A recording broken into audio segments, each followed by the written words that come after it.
Herkese merhaba. Başlayalım. Neden bahçedeyim? Çünkü Mart ayı böyle hızlı bir giriş yaptı Hollanda'ya ve birden bahar geldi. Hava çok güzel. Tabii biraz böyle soğuk, hani çok sıcak değil ama güneş var en azından ve güneşle ısınıyoruz. Ben de bu sefer bahçeden çekim yapayım dedim ve biraz da bu konuyla ilişkili bir yazı okuyacağım. Sadece havayla değil tabii ama işte oradan çıkarımlar. Seviyoruz çıkarımı.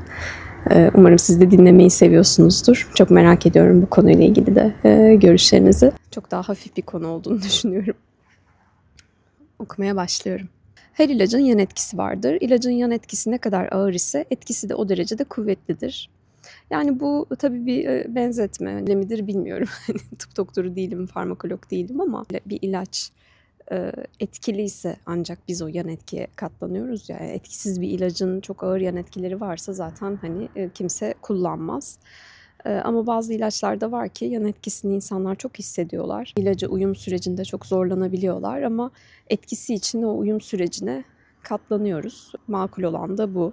Eskilerin deyişiyle her nimetin bir külfeti vardır. Doğru değil mi? Hayatta başımıza gelen iyi şeyler, hani siz de düşünün hayatta başınıza gelen güzel şeyleri öyle havadan tesadüfen birdenbire kendinizi orada bulduğunuz için başınıza gelmiyorlar. Emek veriyorsunuz, çalışıyorsunuz, işte ne bileyim güzel bir üniversitede okumak için üniversite sınavından iyi bir puan almak gerekmesi kadar bazen bu kadar somut, bazen bu kadar somut olmasa da manevi olarak zorlandığımız süreçlerin sonucunda nimetini hissediyoruz. Yaşarken çok zor şeyler bile olsa sonrasında başka kapılar açabiliyor, başka farkındalıklar oluşturabiliyor ve bir nimete dönüşebiliyor. Yeniden çerçeveliyoruz aslında o yaşadığımız şeyi. Daha anlamlı, daha kıymetli bir yere oturtabiliyoruz. Bu çok sevdiğim bir söz. Hem külfete katlanmayı kolaylaştırıyor, hem nimeti fark etmeyi kolaylaştırıyor. Bir yerde toprak her hafta başka bir şov yapıyorsa orada bol yağmur vardır. Bunu Hollanda'dan yağmurla ilgili seslenmek istemezdim ama hayatın çok acı bir gerçeği. İşte acı mı yoksa tatlı mı? Hani kuraksa bir yer kuraktır zaten ama yağmurluysa, su alıyorsa, hani o kocaman bitkiler yetişiyorsa Amazon ormanlarını düşünün. Şahane hareketlenmeler oluyorsa doğada müthiş yağmurlar da yağıyor. Bu olmasa yani biz yağmurlu, gri, kasvetli zamanlardan geçmesek bu kadar şov yapar mı doğa bilmiyorum. Dolayısıyla yağmura bakışı, getirdiği nimetler üzerinden değerlendirdiğimizde bütün çerçeve değişiyor. Yani o zaman ne olumsuzluğa kapılıyoruz, ne olumsuzluğa kendimizi kilitliyoruz ve daha depresif duygular hissediyoruz. Ne de sadece olumluya bakıp hani toksik pozitifliğe doğru çekiliyoruz. İkisinden de insanın kendini koruması önemli. Yani polyanacı olmamak da önemli. Ama olumsuzluğa da kilitlenip olumluyu kaçırmak, onun sonucunda elde ettiğimiz nimeti kaçırmak. Hele ki külfete katlanıyorsanız sonucunda elde edeceğiniz nimeti görmemek kendinize de çok büyük haksızlık gibi gelir bana. Yani madem külfetine de katlanma. Bulutu, yağmuru sevmiyorum diyerek yalnızca külfete odaklanırsak beraberindeki nimetleri gözden kaçırırız. Halimize acırız, mutsuz oluruz. Yalnızca renklere, çiçeklere odaklanacağım dersek hayattaki bulutlardan alacağımız dersleri kaçırır, yağmurdan ıslanmaktan kendimizi koruyamayız, görmezden gelen ihmal eden oluruz. Yani burada işte o ikiliği görüyor musunuz? O ikilik bence hayatın her yerinde var. Eğer sadece başımıza gelen olumsuz şeyleri bize kötü hissettiren, o anda içinden geçerken zorlandığımız olumsuzluklara bakarak yaşarsak çok daha üzüntülü, çok daha mutsuz, çok daha depresif, çok daha kendimize acıdığımız, etrafımıza onu yansıttığımız bir hayat olur. Göç çok külfetli bir süreç. Ön hazırlık aşaması zor, göçme aşaması zor, göçtükten sonra yerleşmesi zor. O yerleşme öyle hadi dedim mi şık diye olmuyor. Hani herkesin bahsettiği o kurulu düzene ulaşma çabaları çok meşakkatli. Ve insanın meşakkatine bu kadar katlandığı bir şeyin nimetini algılayabiliyor olması lazım. Eğer orada bir eksik hissediyorsa, hani algılayamıyorsa bu zorluğun getirdiği güzellikleri ve o güzelliklere şükredemiyorsa o zaman hani katlanmanın anlamı da kalmıyor sanki. Öte taraftan yani güzellikleri görmemek kısmı var ama bir de zorlukları görmeyen insanlar da var değil mi? Yani vardır belki sizin de hayatınızda. Hani çok zorlu zamanlardan geçer ama hiç gıkı çıkmaz, hiç şikayet etmez. Hep olumlu taraflarından bakar, hep yok yok yok çok iyiyiz, çok iyiyiz der. Hani bu belki hem dışarıya karşı insanın kendi bir savunma şekli olabilir. Bir de bazı insanlar hakikaten görmüyor, hissetmiyor. Yokmuş gibi davranırsam daha kolay atlatırım diye düşünüyor. O zaman da kendini ihmal eden bir yere gidiyor olabilir. Yani insan bir zorluk yaşıyorsa, zor bir sürecin içinden geçiyorsa bunu fark etmesi de lazım. Yani bunu fark etmesi de sanki kendine karşı bir sorumluluk, çevresine karşı bir sorumluluk, destek alabilir belki fark ederse, kendini koruyabilir. Zorluktan geçerken hiç fark etmeyen insan çok ihmalkar da olabiliyor. Böyle insanlar çoğu zaman çevresindeki insanların yaşadığı zorluklara karşı da ihmalkar olabiliyorlar. Yani ne var canım bunda? Hani o kadar da şikayet etme. Herkes yaşıyor gibi. Hani daha şefkatsiz bir yere çekilebiliyorlar. Bu tabii ki hayattaki zorluklarla başa çıkmanın bir yolu ama şefkatsiz bir yolu. O yüzden olumlu tarafları, olumlu sonuçları, hani nimeti görmeyi konuşuyoruz ama olumsuzu görmek de önemli. Yani olumsuzu görmenin bir etkisi insanın kendini ihmal etmemesi, çevresindekilerin yaşadığı olumsuzlukları ihmal etmemesi, farkında olması, farkındalıklı olması. Apar topar hani o olumsuzluğun içinden kendini çekip çıkarmaya çalışmaması, kendini zorlamaması, ittirmemesi yönüyle önemli.